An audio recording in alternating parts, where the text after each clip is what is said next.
Hi hello नमस्कार. मी Suvarna home kitchen मध्ये तुमचं परत एकदा अगदी मनापासून स्वागत.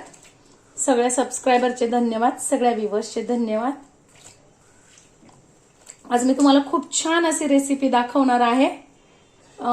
मुगाचा डोसा. खूप पौष्टिक, हेल्दी आणि प्रत्येक आईला जेव्हा सुट्ट्या लागतात मुलांना त्यावेळेस प्रत्येक वेळेस त्यांना काय द्यायचं हा खूप मोठा टास्क असतो आईसाठी. आणि हेल्दी पण द्यायचं असतं. म्हणजे नुसतं मुलांना खायलाच नाही द्यायचं तर ते हेल्दी पण द्यायचं असतं. हा खूप मोठा टास्क प्रत्येक आई समोर असतो. तर आज मी तुम्हाला तसेच खूप हेल्दी डाएट स्पेशल, मोठ्यांसाठी पण चांगली आणि छोट्यांसाठी पण चांगली अशी छान अशी रेसिपी दाखवणार आहे.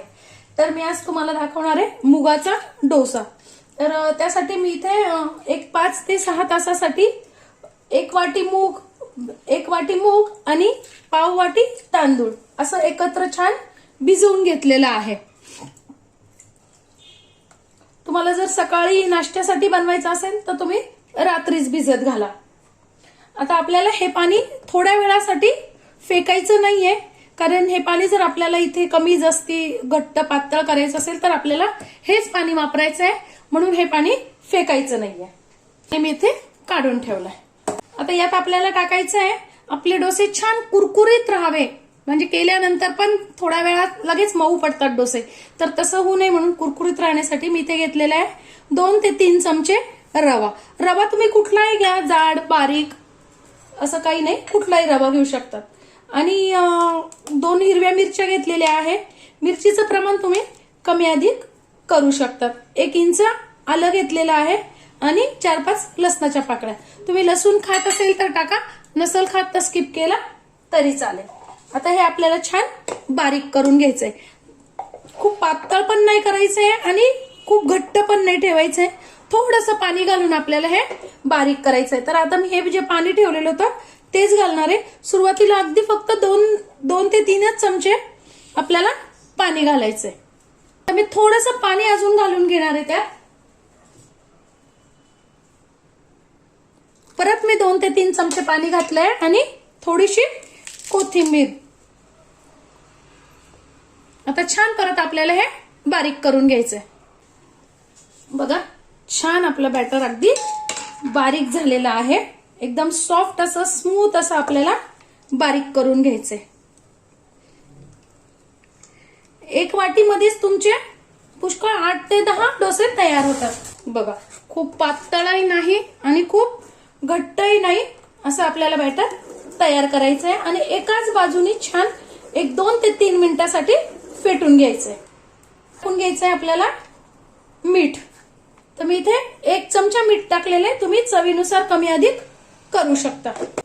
आता हे 5-1 मिनिटं छान भिजू द्यायचंय. तोपर्यंत आपण चटणीची तयारी करून घेऊ. चटणीसाठी मी इथे घेतलेला आहे कांदा, थोडीशी चिंच, 2 लाल मिरच्या, 1 इंच आलं, 3 ते 4 लसूण आणि टॅमॅटो. तुम्ही लसूण खात नसाल तर स्किप केला तरी चालेल. कांदा खात नसाल तर फक्त टॅमॅटोची चटणी पण छान होते. ठेवलेलं आहे त्यात अगदी थोडंसं तेल टाकून घेतलेलं आहे आणि आपल्याला हे सगळं छान आता त्यावर परतून घ्यायचंय. मीठ म्हणजे टॅमॅटो छान शिजला जातो. मला थोडंसं पाणी टाकून घ्यायचंय. पाणी खूप नाही टाकायचंय, अगदी थोडंसंच टाकायचंय. आणि झाकण ठेवून छान भाज्या या शिजून घ्यायचंय, टॅमॅटो आणि कांदा. मिनिटात छान आपला टॅमॅटो पण शिजला गेलेला आहे आणि ही मिरची पण थोडीशी मऊ झालेली आहे. आता 1 चमचा त्यात टाकून घ्यायची आहे साखर. आपण चिंच टाकलेली आहे आणि टॅमॅटो पण आहे, त्यामुळे चवीचा बॅलन्स छान व्हावा म्हणून आपण थोडीशी साखर टाकून घ्यायची आहे. गॅस बंद करून टाकायचा. आता हे छान गार झालेलं आहे. आपल्याला मिक्सरच्या भांड्यातनं चटणी छान थोडंसं पाणी घालून बारीक करून घ्यायची. आता कलर छान यावा म्हणून मी इथे टाकतेय थोडंसं लाल तिखट. आता हे छान आपल्याला बारीक करून घ्यायचंय. थोडंसंच पाणी टाकायचंय, खूप पाणी नाही टाकायचंय. माझ्याकडनं मगाशी डाळ्या टाकायच्या राहून गेल्या, तर तुम्ही त्या आपण जेव्हा हे भाजतो ना सगळं तेव्हाच डाळ्या टाकून थोड्याशा भाजून घेतल्या तरी चालेल. आणि तुमच्याकडे जर अशा डाळ्या नसतील फुटाण्याच्या तर तुम्ही थोडेसे शेंगदाणे घातले तरी चालतील, पण शेंगदाणे पण छान भाजून घ्यायचे. मस्त अशी बारीक छान आपली चटणी तयार झालेली आहे. ही चटणी खूप छान लागते.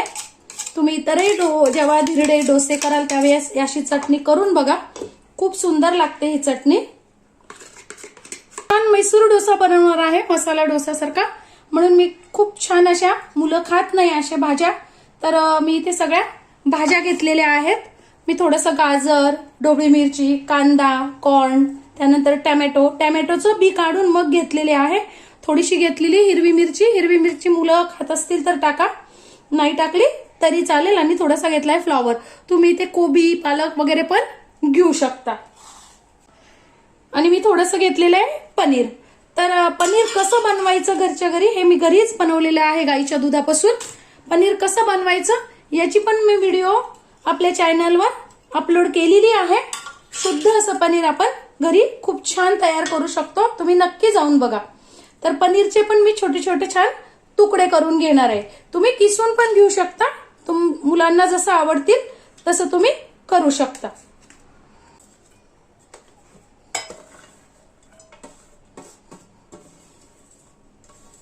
टाकते थोडेसे जिरे, अर्धा चमचा मीठ,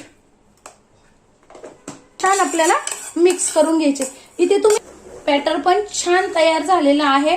आपण इथे कुठेही सोडा, इनो काहीही वापरलेलं नाहीये, तरी सुद्धा आपले डोसे छान होतील, कारण आपण यात रवा घातलेला आहे.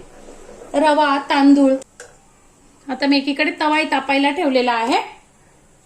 तापवून घ्यायचा आहे, त्यावर टाकायचंय थोडंसं तेल, टाकून घ्यायचंय पाणी, आणि छान कपडा वगैरे घेऊन, कपडा किंवा मग टिश्यू पेपर घेऊन तवा आपल्याला छान असा पुसून घ्यायचा आहे, म्हणजे डोसे अजिबात चिटकत नाही.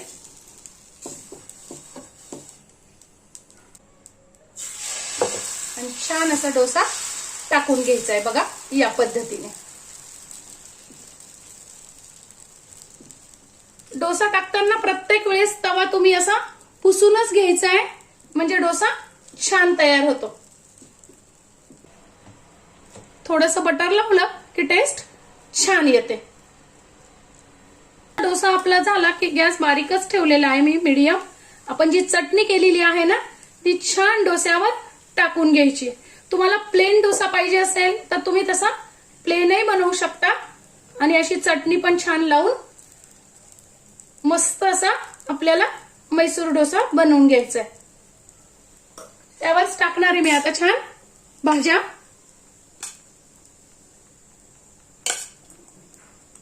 थोडंसं आपल्याला पनीर छान किसून टाकायचं आहे, आणि थोडंसं चीज मुलांना आवडतं म्हणून थोडंसं टाकून घेतलंय चीज. किती हेल्दी मस्त असा आपला कुरकुरीत छान डोसा तयार होतो.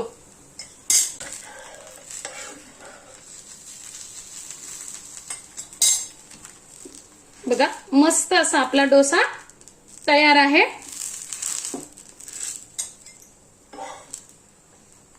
तो छान काढून घ्यायचा. कुरकुरीत मस्त असा आपला डोसा तयार झालेला आहे. बघा मी हा साधा डोसा पण किती छान बनवलेला आहे. अगदी कुरकुरीत असा आपला डोसा तयार होतो.